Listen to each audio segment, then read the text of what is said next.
conference, we have incorporated essential elements to further our commitment to ESG values. Within the space, we feature content related to Alibaba ESG dashboard, providing a valuable resource to those interested in corporate responsibility and sustainability. Additionally, Agmo Space is not only a venue for technological advancement, but also a platform for discussions on ESG principles. We host a series of ESG talks and panel discussions, and today we have Mr. Chuan from ESG Associations as our panelist. Thank you so much. We also inviting esteemed associations, of course, like ESG Association of Malaysia, as speakers. These events offer valuable insights and discussions of ESG topics within the tech and business sectors, emphasizing the pivotal role of ESG in shaping the future of technological and business practices.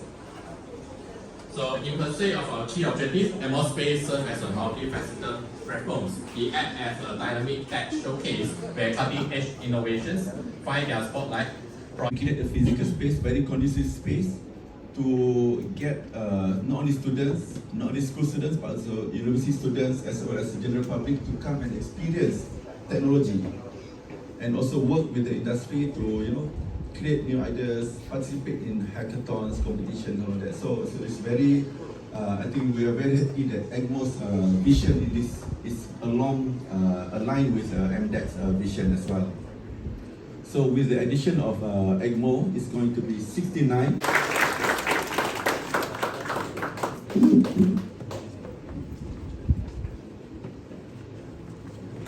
you, Nadia. Bismillahirrahmanirrahim. Assalamualaikum warahmatullahi wabarakatuh. Salam sejahtera and very good morning to everyone. Mr. Tan Ek Kiong, CEO of Agmo Holdings Berhad, Mr. Chun, General Manager of Alibaba Cloud, Mr. Nick Naharuddin bin Muhammad Nasir, Director, Department of Talent and Capability, Malaysia Digital Economy Corporation, MDEC, Mr. Stephen Low, friend, distinguished guests, MMU staff, students, ladies and gentlemen, I would like to welcome everyone to this launching ceremony of Agmo Space today. This is actually part of our MMU land. We are actually redefining the whole campus and trying to develop this campus to become an MMU land.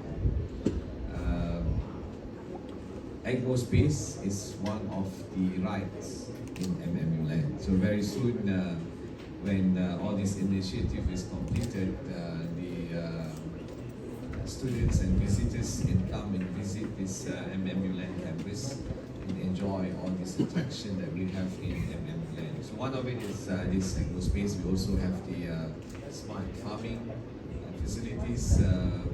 We are also developing some other attraction in the campus, and I hope that we can get support from the alumni and all the companies present here. Maybe Alibaba can have something in the MMU.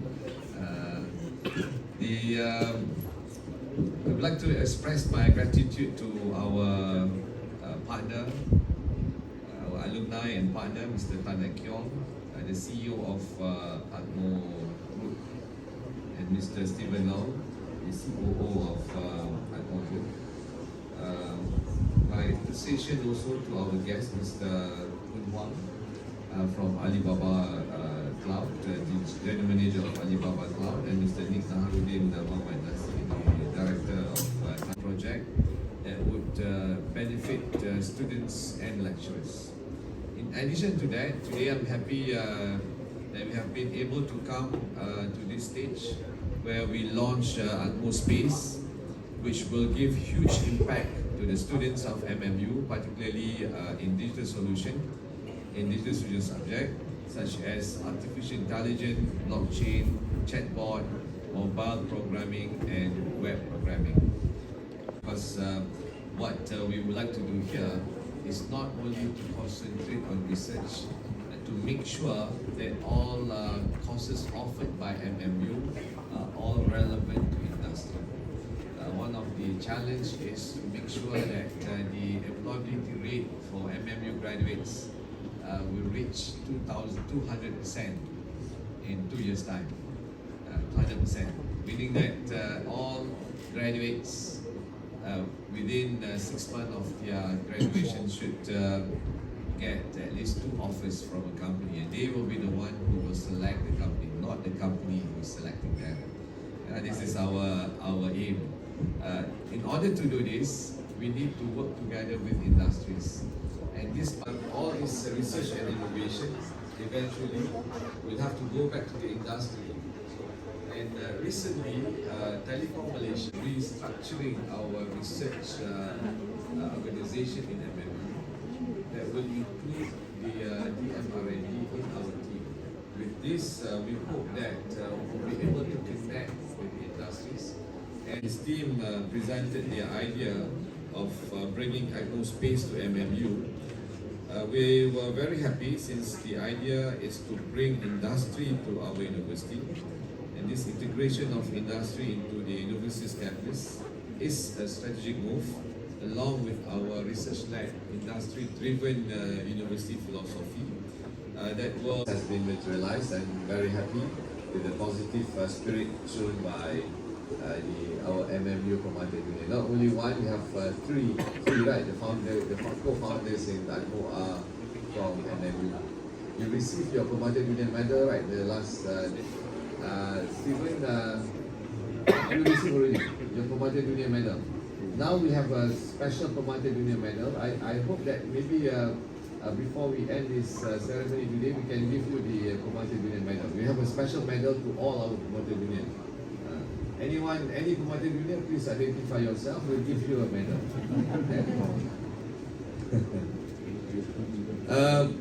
Actually, beside Agmo, recently, we also installed electric car charger station in MMU in collaboration with our a company which is owned by our alumni, Niche Com, right? You have Niche Com, yeah? Yeah.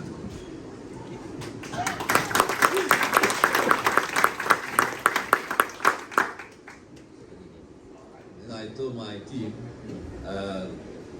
complaint that I received from alumni is that MMU, each time when MMU go and see the alumni, the first thing that they will ask is for donation.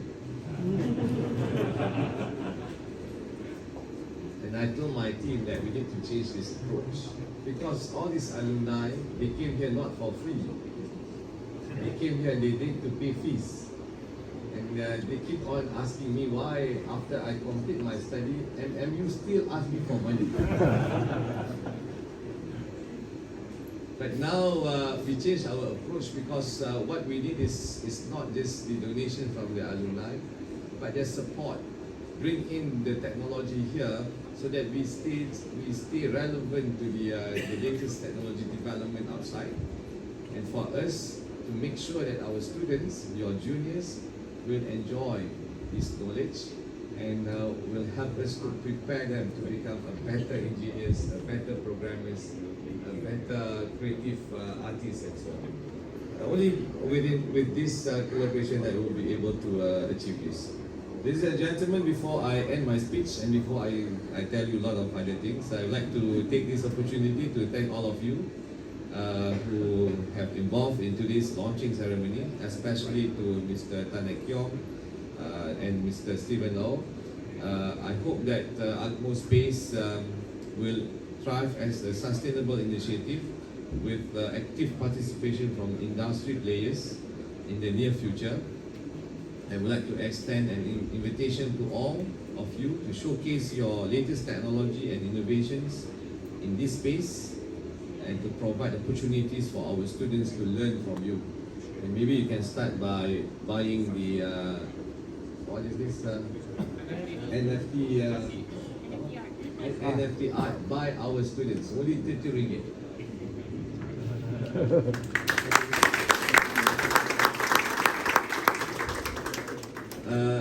Let us collaborate to make this Agmo Space a unique and innovative space that will benefit not only MMU but also the local community in Cyberjaya and beyond. I was told that the digital content of today's launching gimmick was created by our students from the Faculty of Multimedia, Haris Zaid. Where is Haris Zaid?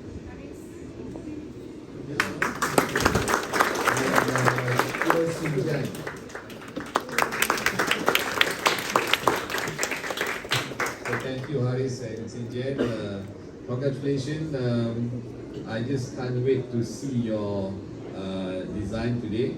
And I hope that we can use the same to show, to use this in our convocation in December. Okay, thank you. Mazihao, T.S. Tan Ai Kiong, CEO of Agmo Holdings, Mr. Chuan, General Manager of Alibaba, Mr. Nick Naharuddin of MDEC, and T.S. Stephen Low of Agmo Holdings as well. Gentlemen, if you could put your palms on the structures in front of you. All right, ready? 3, 2, 1.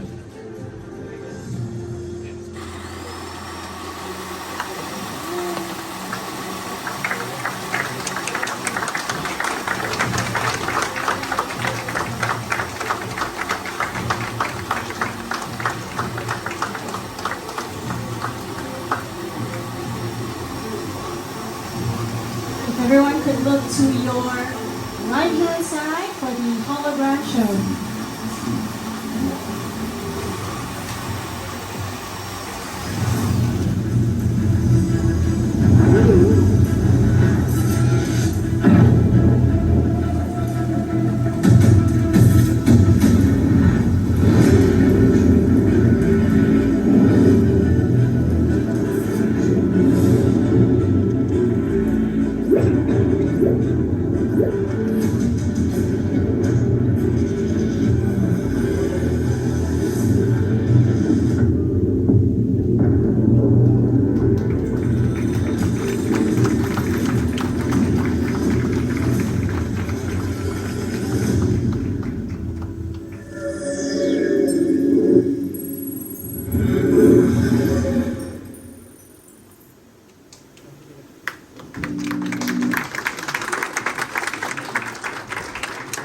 Thank you. If I can ask Professor Dr. Maziham, T.S. Tan Ai Kiong, and Mr. Nick Naharuddin to remain on stage. The rest of you, please have a seat for a minute. We will now continue the endorsement of Agmo Space as MDEC Digital Makers Hub through a plaque exchange ceremony.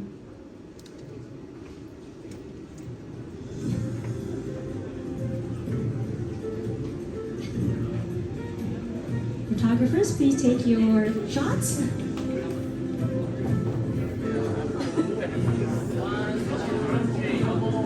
So start at 11 a.m.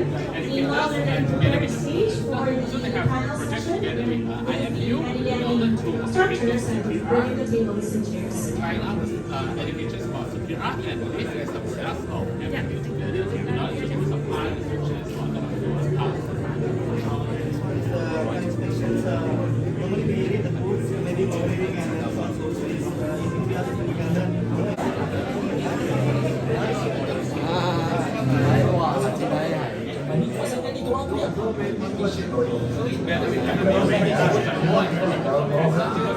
currently we are using my own simple tank. We are lack of local context because I'm lack of tank like level up and level base. So we have the so your person you can push out more local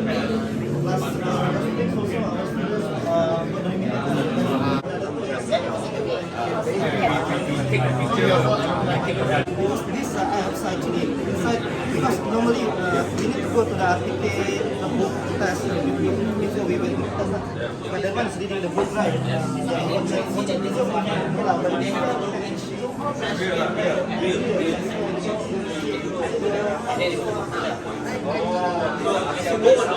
there is going to be obstacles to make the gameplay more tougher, to make this thing more fun to play with. Right? So, luckily because the best guy here to play because he's the best one here, I will suck at this. Yeah. So, let's see how would it be when obstacles come in, because if you want. So, yeah. The one on the left there, the green bar, that is your health bar. So if you do get hit, Irshad, I need you to get hit. Oh wait, now they're gone. But when you do get hit, then your health. And our industry is not doing any more and more cars are based on really unique and enough, so that there's a competition system between more security students. Really like the future, Alibaba come here. Thank you.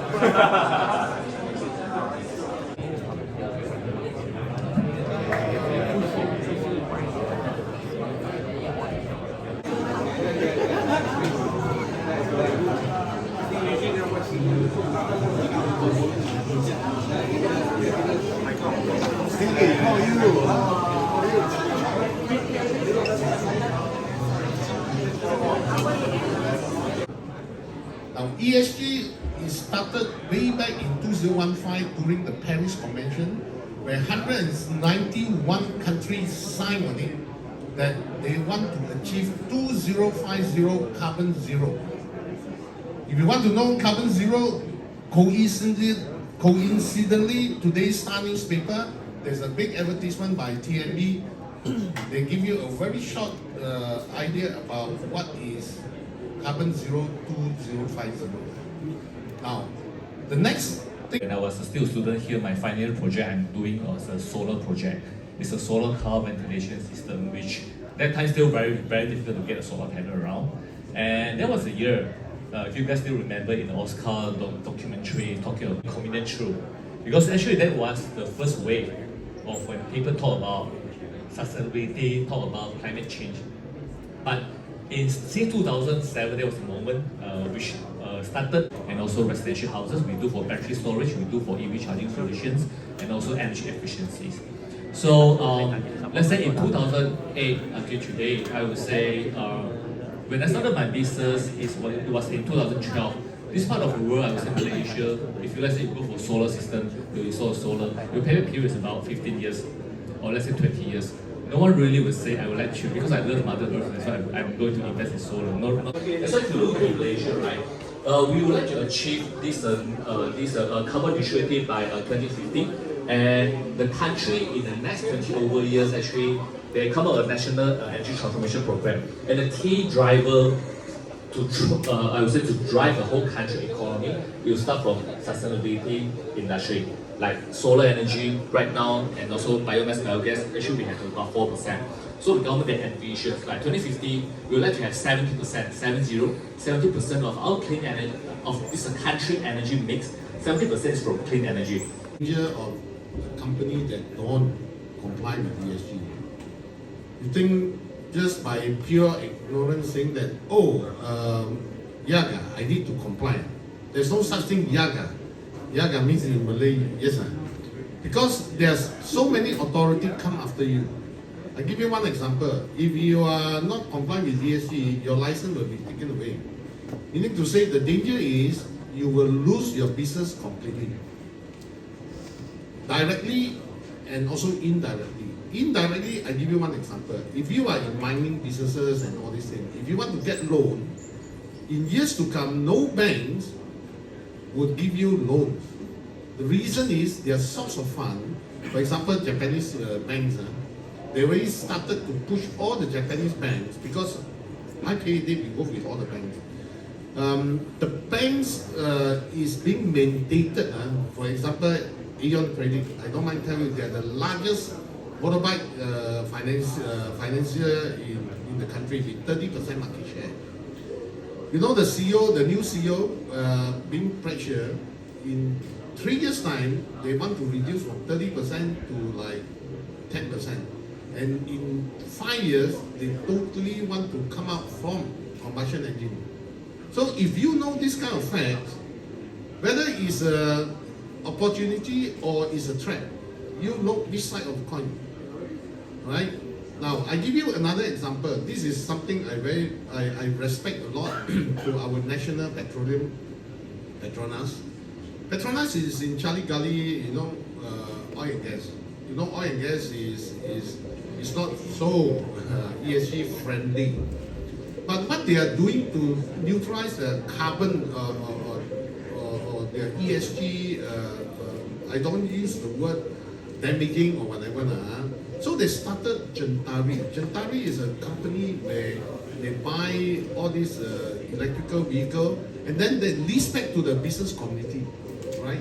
You see how businesses like Petronas, very far sighted, they had to pivot their businesses in order to comply with the ESG agenda. The point is, the moment you pivot, you will see tons of opportunity. That I can assure you. Trust me, start doing research on ESG within your industry. I will tell you, you will get very excited. Okay, later I will come back on the governance parts where Chuan mentioned about the compliance, those. Let's forward a bit on environments. Since we're talking about environment sustainability just now, the questions to Mr. Koo is actually, compared to back then, 2007, now, how you think your industrials on the sustainable, renewable energy solutions, actually, what kind of tech improvement actually help that? Alright, I would say in sustainable energy, this field, right? Actually, if you want to break it down, it will have a couple of things. First of all, the easiest one, you will have hardware, and later on you will buy software. But I would say in our current energy world infrastructure, actually you don't have much software element, very few, but majority is mainly on the hardware. So if you look into the whole clean energy movement and the change, right? Actually, you will go through 3D. With this, I will link back to this 2007 to today. What's the changes? The first D, right, is always decarbonization, which is all the these power plants or this energy generating source. They will change from traditional energy coal-fired power plants those into clean energy plants. So this is the first step about decarbonization. Secondly, it will talking about the decentralization, which is all from centralized one of a big power plants. Let's say on the these are high voltage centralized power plant there. How would it distribute to us as a building owner at your home?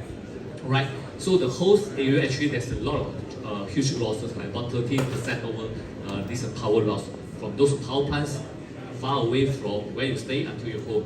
So decentralization, just like imagine, let's say on your house, on the rooftop, or let's say the factory around your places, on your factory, or the office building that you use that solar power on top. So that's something able to cut out in terms of efficiency of the transmission power loss. So in this 2007 until today, the first thing actually is go with the first 2D, which is decarbonize and also decentralize. And in terms of technology change, right, I would say in terms of hardware, that actually it grow, but it doesn't really like the IT tech, that kind of fast. The pace is not that fast because when you deal with hardware, it's kind of slowly progressive growth. So for example, like solar panel efficiency, this efficiency is about your rural, your area conversion to power efficiency. It's improved, let's say last time is about 16%. Okay, 16%. Until today it's about 21%. Yeah. So you will see some marginal growth there. Alibaba Group ESG report, sustainability report this year. Throughout the last year, our financial year 2022 to 2023, we have helped companies around the world. It can be manufacturers, can be any company that uses our cloud service. We have helped reduce 6.8 billion metric ton of carbon emission. Okay, so we talk about carbon dioxide. The carbon is no weight, right? Human rights and the supplier. So right now, in order for them to tackle that kind of issues, they already embarked on AI tools. They have this platform they call cross-check, where supplier and also users can check in real time. They can verify where the source of palm oil coming from, is it sustainable or not. So it addresses the stakeholder concerns, whether the supply chain is very sustainable, reliable. It provides governance and transparency for all. So it definitely helps company to adjust to ESG compliance and whatnot. It very provides transparent efficiency. They can also locate which supply chain has a problem in their supply chain in palm oil, whether they have any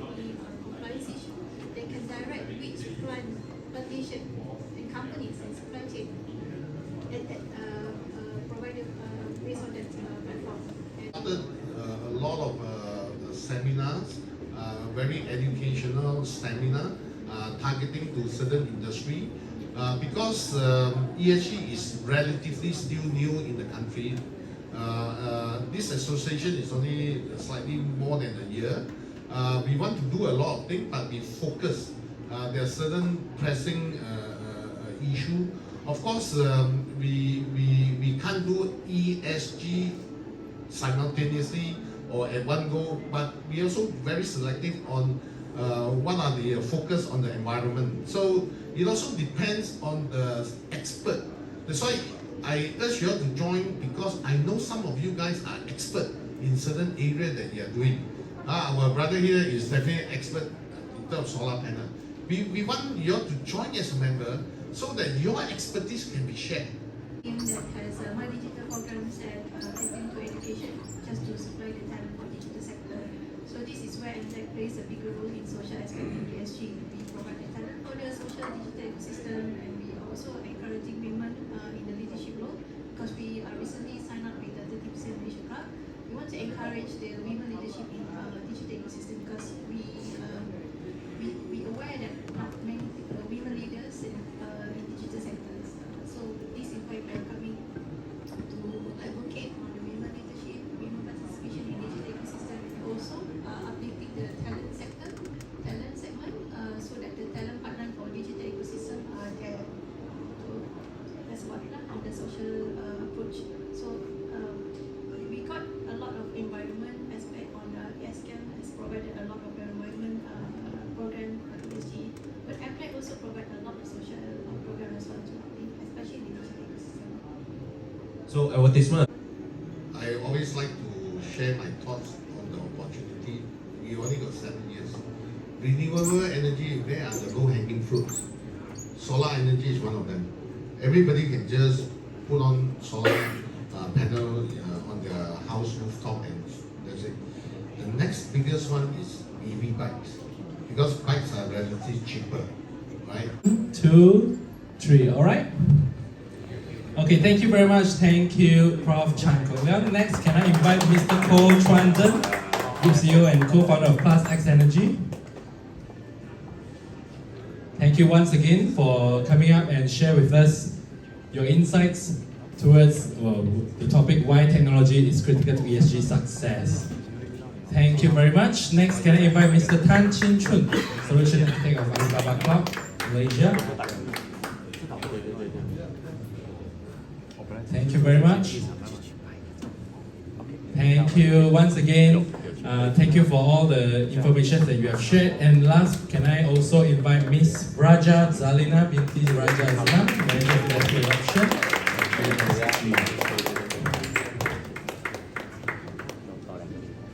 Thank you once again to all of the VIPs for joining us with this panel.